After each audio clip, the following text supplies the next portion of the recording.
And so all of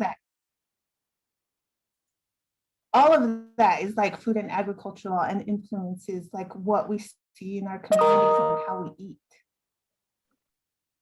I'm already plotting when we can have a follow-up call because the hour is not going to be enough for sure. That is so awesome. Thank you for breaking that down. I mean, I think the just the connection between food and everything else. So, just talking about boarding schools, you always make the connection between boarding schools and language, or boarding schools and spiritual practices. And then even to make the connection to say, yeah, you actually like brought people in and completely rewired and in a negative way to erase entire food cultures, entire cooking practices, all these different pieces. That's an amazing connection. Can you talk a little bit? You mentioned even with the commodities program, you had mentioned this idea of like someone else is controlling, someone else is deciding what foods are able to come and who's making them. Tell us a little bit, like, what in your experience, how do you explain food sovereignty to people? What is food sovereignty? Why is it important? How do you break it down? We've seen the definition. How do you explain it to someone? Oh, Mike, that's like my trigger. You see my neck twitching? Because like when I think about food sovereignty and tribal food sovereignty, and it's like an academic term, but you think of the people who are practicing it, it's like your uncles and aunties who are like at home, like hunting. It's your grandma, whether she's cooking fry bread or not. It's like the people who are growing things in your community. And like, they're not going to say, I'm practicing tribal sovereignty. They're going to be like, I'm practicing the Cochiti way, or I'm cooking Cochiti foods. And it's like a very localized idea to wherever you are in the community you're with. And the people who are most indebted and most committed to this idea of tribal sovereignty are probably never going to use that word, because they're doing what like we're supposed to do: steward our lands, protect our people, grow our foods, keep our people healthy. Like those are the people practicing food sovereignty.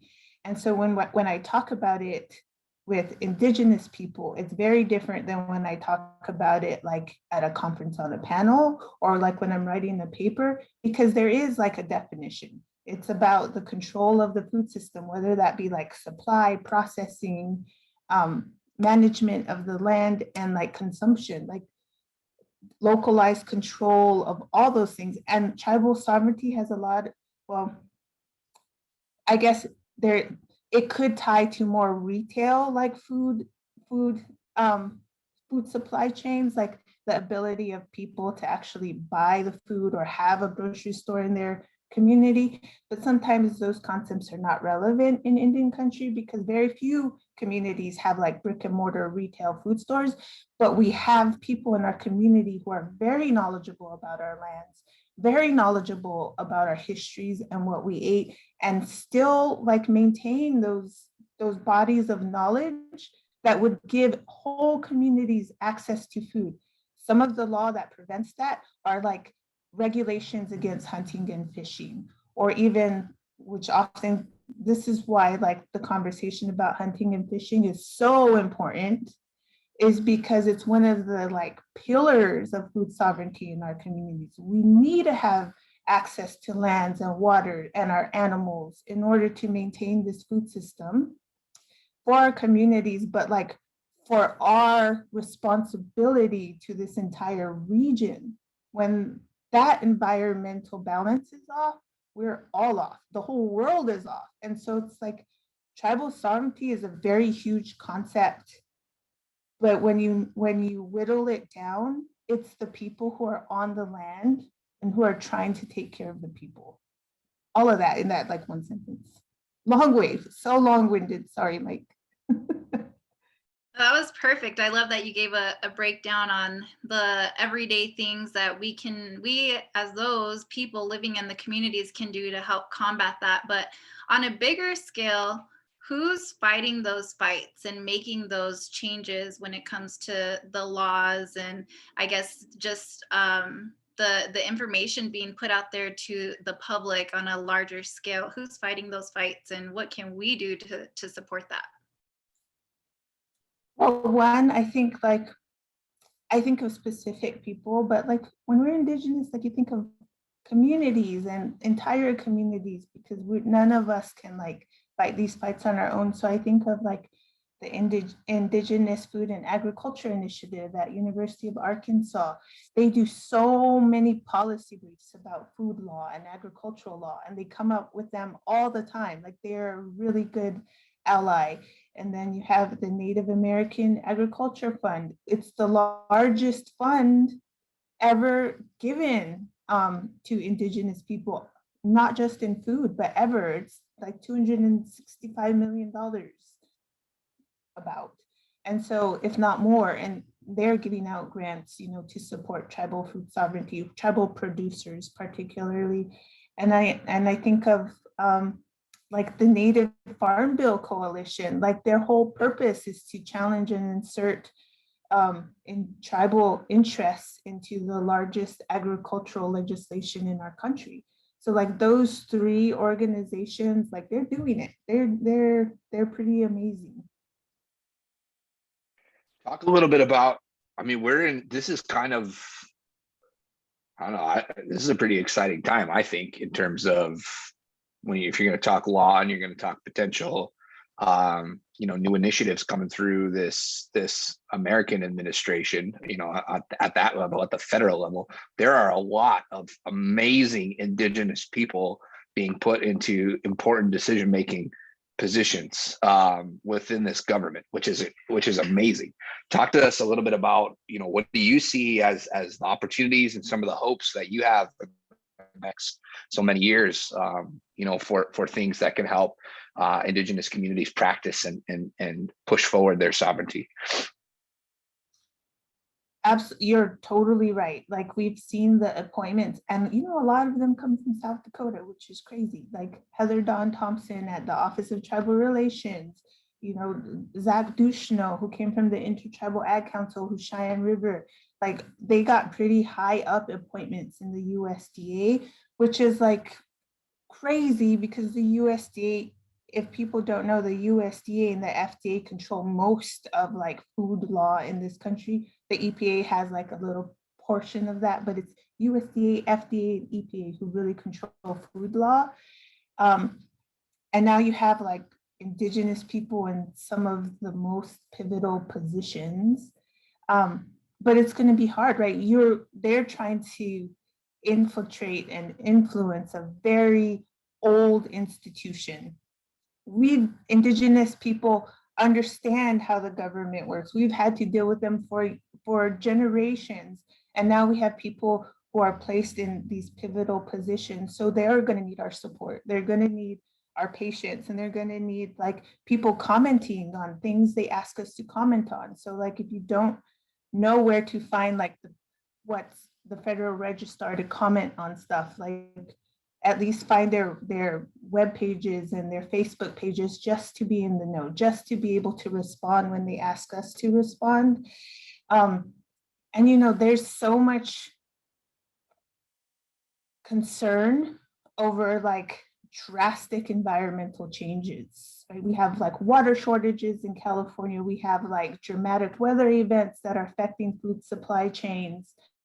And it's all to say like our current agricultural system in America is unsustainable. So what's happening is people are asking for Indigenous perspectives and Indigenous practices. And for whatever it's worth, we can say like, we've been saying this for a long time, or we can like have these conversations, but like we as individuals and as Indigenous communities have to decide how we're going to respond to those requests, because it is a pivotal time.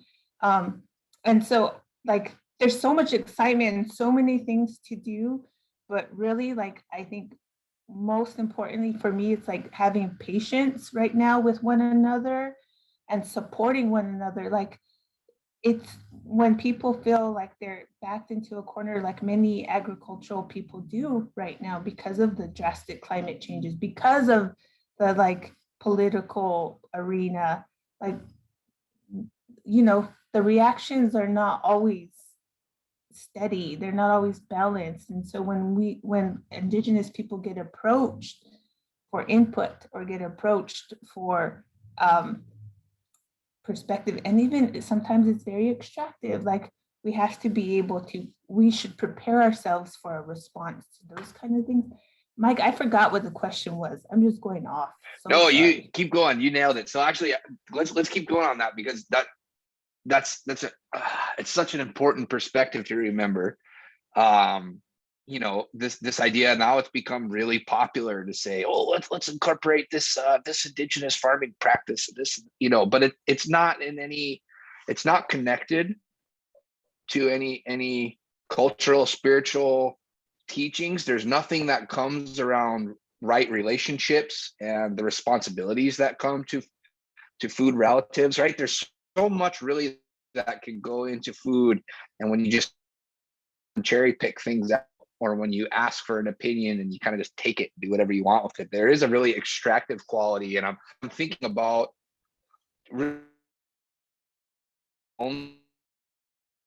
shaped me a little bit recently around food, and one of them is First Nations putting out Gather, and how amazing that film was. Indigenous storytelling and Indigenous communities really at the center, and those voices being important. And then oh, what was the other one? I can't even remember. Kiss the Ground, the Netflix one, right? Yeah. So then you get your little blip of like Indigenous farming practices and this whole screen of things that are all Indigenous practices, you know, like what the hell? So talk a little bit about that. Like what's, how have the circles that you're moving in, how are you all navigating, you know, this kind of time where there really is a crisis, a human crisis? The whole planet is starting to face this. And how are you balancing those conversations and that process? Well, first I want to tell you, like, right on, like, so when you think about the extractive nature of some of these conversations, I don't know if people know who Enrique Salomon is. He's awesome, and he coined the term concentric ecology, and he's written about it. And it's the idea that like our food and our lands, like we're connected, we're relatives. Like it's an indigenous concept, but he coined like concentric ecology. Like that is what we practice as indigenous people. And he also gave me another beautiful metaphor. He said, you know, sometimes in agriculture and all of this stuff, like if you think of a grocery store and you go down the cereal aisle, like you can pick and choose out of all these different things to eat for cereal. But he was like, in indigenous ways, like it's not like that. We can't pick and choose. Like you are born Cochiti, you are born Lakota, you are born to these people and to these practices that you have a responsibility to. So it's not like you can take something else off the shelf and replace it with another. But in mainstream Western agriculture, you can go down the cereal aisle and you can say, well, you know what, I'm going to practice organic agriculture and not conventional, or I'm going to like take agroecology and I'm going to trade it out for permaculture. Like we don't have those options as indigenous people because we are connected directly to localized systems. And so we have to adhere to those like tenets that not only come with our culture, but come with the land and come with like original covenants we have with like our creation. Like that's heavy. We are not a cereal aisle. And when it comes to like the regenerative ag conversation, which Kiss the Ground was about, you know, yes, all of these practices are indigenous. The idea that you need to work in a system that regenerates itself is a very indigenous concept. Like we wouldn't participate in a system if it like had all this waste, or if it was very detrimental, or it didn't sustain our generations. Like that is just not an option. And so the idea of regenerative agriculture is sort of like the latecomer, right? Like yes, like yes, you finally figured this out. Thank you for finally arriving to where Indigenous have been for the last 500 years. But the other thing that people have to realize is that when we have those conversations about regenerative agriculture in the mainstream, there's still this idea that man is controlling the environment we're in Indigenous communities. Like, we're controlled by the environment. Like, when we think about old systems, like, we follow the buffalo. In tribal communities who worked on corn, we followed the flooding, the seasonal flooding. Like, we waited for cues from our environment to do things. We did not control our environment controlled us. There's still this tinge of man controlling land in the regenerative ag conversations that has to get over that speed bump. But I consistently encourage Indigenous people, just like embrace all those conversations that you've had with your grandparents or even in your own community about how we move in the world. When you sit in these conversations, because no matter how insignificant our experiences may seem, they are like a world apart from the conversations they're having in agriculture right now. Like, we are definitely embedded with all the tools we need to have in these conversations, even if we have been taught by society that these are insignificant experiences. Growing up on the res, is sometimes considered like a negative thing, but it's not. Like, oh my gosh, you grew up in a world that's outside of these conversations. Like, people don't know what they don't know. So like, these perspectives are like invaluable. I love this conversation, and I'm learning so much that I forget I have this responsibility of asking questions right now. But I just wanted to say that being a part of an Indigenous community, we don't necessarily value money like most people do. We put a value on our relationships and the way that we run systems on the reservation that work for the entire community. So how would you say we start to influence those who put such a high value on things like money? Oh my gosh, Julian, this is like the rub for a lot of people. And even for me, like, I grew up in a community where I think the largest income was like, I don't know, $68,000. Like, that was the highest. And it was like from one family. And we all knew who that family was because they had more money. But when you go to mainstream, like, that's still kind of poverty. And so like, this idea of like money is constantly like nipping at our heels, right? Because we're either put in these categories where we're considered really poor, or like, outside of what we should be, who we should be, what the norm is. But I realized that like, at some point in my life, money is like a measurement. It's not like a value judgment, it's a measurement. It's a way to measure how a society is doing. You know what? In Indigenous communities, we have all kinds of measurements that are equal, if not better, which is what you talked about, is like relationships. Are people hungry? Are we sharing? Like, when we have giveaways or powwows or feasts, like, we are literally participating in an economy that values like an equilibrium among people. If someone has too much, they give it away. Like, you invite people to come eat the buffalo, you invite people to come eat the deer, because like, we live in a society that values like equal footing. Like, nobody should have a lot more than the other. You don't have that same system when you work in an capitalist economy that values money, because the whole goal of that system is that somebody hoards enough so that they're considered wealthy. Like, wealth generation is like the goal. And so we're operating in two very different systems. And it's hard to tell somebody who's grown up in a cash economy that there are other ways of measuring, and there are other ways of being in a community that doesn't measure itself that way. Like, they don't a lot of people won't understand what that means. And so it's almost like speaking two different languages. So for like the indigenous kids and people who grew up in a community that had other ways of measurement, like relationships, like social gatherings, or like or concentric ecological societies where you value your relationship with land, like you are speaking a different language.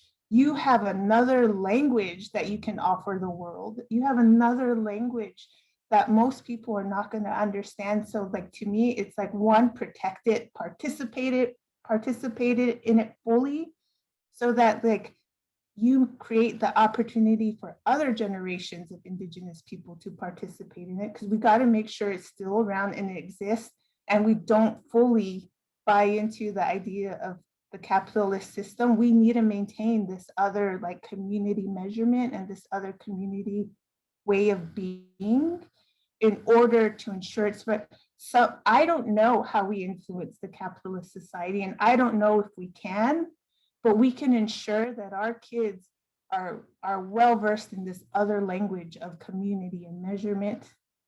And to me, that's the best we can do. That's amazing. Man, it's so awesome. So when you were talking, there's so many things that are running through my head. I got a bunch of different questions, but one of the pieces that came up, because I was thinking about this when you were talking before, you're talking about covenants with land and with creation and those original responsibilities and the sort of systems, the localized systems where you have to. So I was thinking about that, and then I was kind of like, what is it?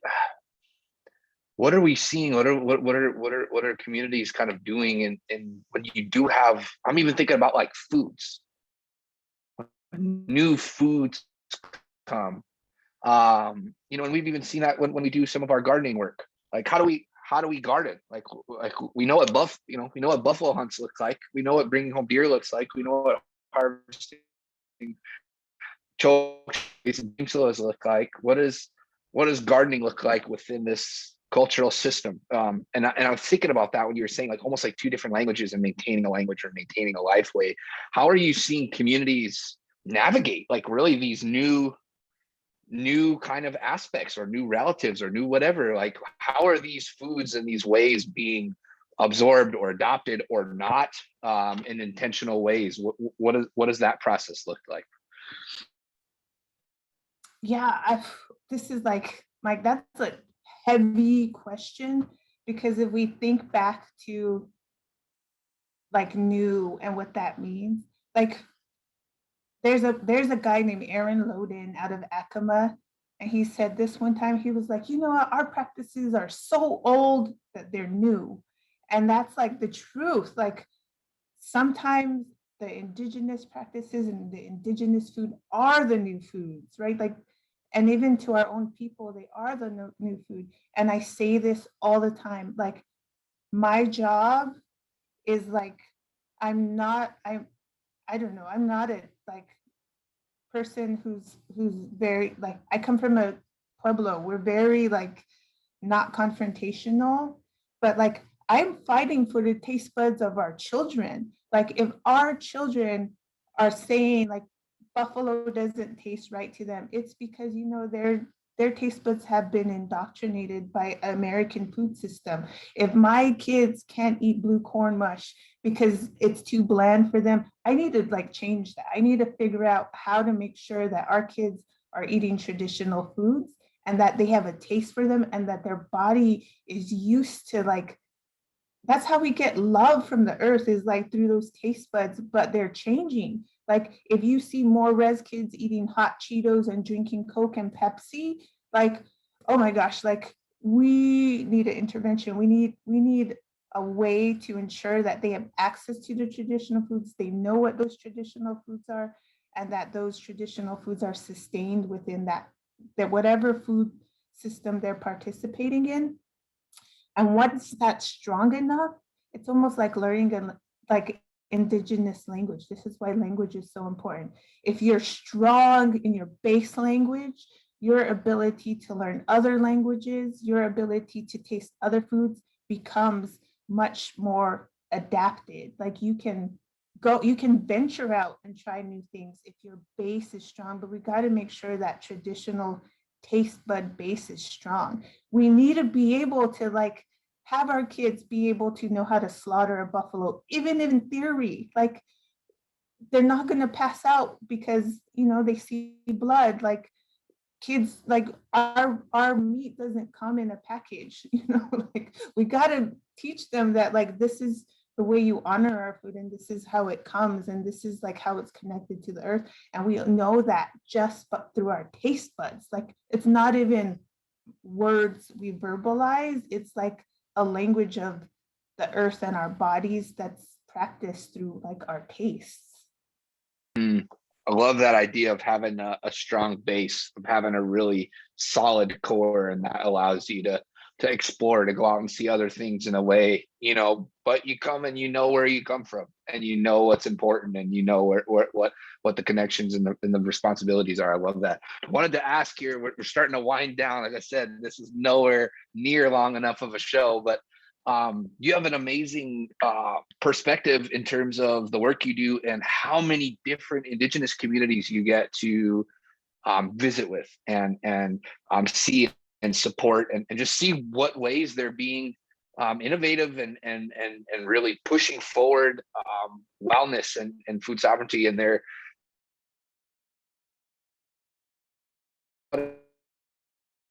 you're a person. Tell us about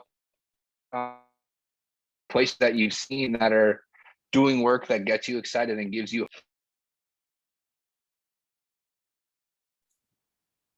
Thank you, Mike. Can you hear me? You just paused for a second. Okay, good. Yep. Well, really, yes. There's so many. Of course, like Rosebud and Sikanju is like always like your ability to challenge and to like reshape how people are talking about regenerative agriculture and buffalo is like really important to me. Like the conversation between buffalo and cattle is a hot topic. But people, again, I see this, people don't know what they don't know. Like if you don't know the behavior of buffalo, you don't know they're probably more effective than cattle in the carbon sequestration model, but people don't know that, you know, so people are focused on cattle, and, you know, cattle actually displaced the whole buffalo community and nation. But you know, that's not a conversation that's happened in regenerative agriculture. But I've seen it happen with you guys. So I think that's like pretty inspiring. The other, I think of Pete Tomahawk, who's this elder gardener in Rosebud, Cannonball District. And, you know, he's been gardening and practicing traditional Lakota gardening for generations. And he does so now, even like throughout the protests, even throughout the changes that came to Standing Rock. I mean, he's right by the pipeline. So it's like, or the proposed pipeline. So he's doing wonderful work. I think about like Swinomish. They're practicing on clam gardens, like traditional clam gardens that like have existed in these shorelines for generations, but like literally nobody knows about them. But they're reconstituting them or like bringing more attention to them, and re-establishing some of the ones that haven't been taken care of. I mean, it's like clam gardening, like that's not something that most of America knows anything about. And like, I think of all the people, the salmon people who are fighting to take down all these dams from Alaska to California so that like the salmon nation can thrive, and not be, and it's all sometimes like articulated as a direct challenge to agriculture, but really like the health of the salmon is one of our like ecological indicators. It's like an indicator for the entire region, nation, and people, like humankind. Like we're not fighting this fight just for certain communities, it's like for the world. And so I think of how specific some of these projects are, but their impacts on like our global community probably won't be recognized for years. I mean, and to me, that's the intelligence of Indigenous people. All right, A-dae. Well, as we start to wrap it up, I do have one last question. And just with your knowledge and expertise and the work that you're doing, what do you foresee in the hopefully near future? I know we have a lot of work to do, but is it seeing Indigenous communities just healthier? Is it to see them prosper in their relationships with food sovereignty? With all the work that you're doing, how do you envision the future of Indigenous communities as you do your work? Oh my gosh, that's like, you know, Indigenous people have such beautiful visuals, like, you know, and maybe we don't know how to articulate it in English, but I imagine like my children sitting down at the table my grandmother ate at and like eating the blue corn mush, like happily. I imagine like little Lakota kids eating the buffalo and like remembering like how strong that animal is and how much it's connected to our environment and like loving it. And like it's a regular part of their diet and a regular part of their worldview. Or like Swinomish eating their clams that their kids take care of now in the clam gardens. Like that is my vision for the world, that these things will be so commonplace that us as people advocating and fighting for some of these things now, you know, are almost like our fights will be forgotten because it'll be so commonplace that our kids will be so used to these things that it will just be like an everyday way of life for them. That's like my hope and vision.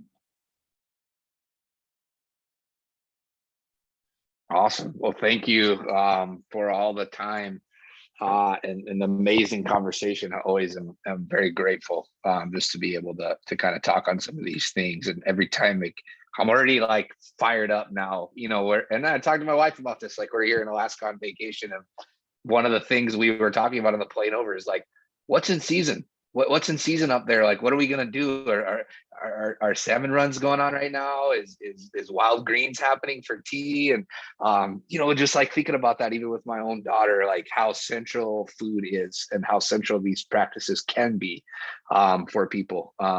So I again appreciate the vision that you have, the experience that you bring, the perspectives. This is really, really amazing.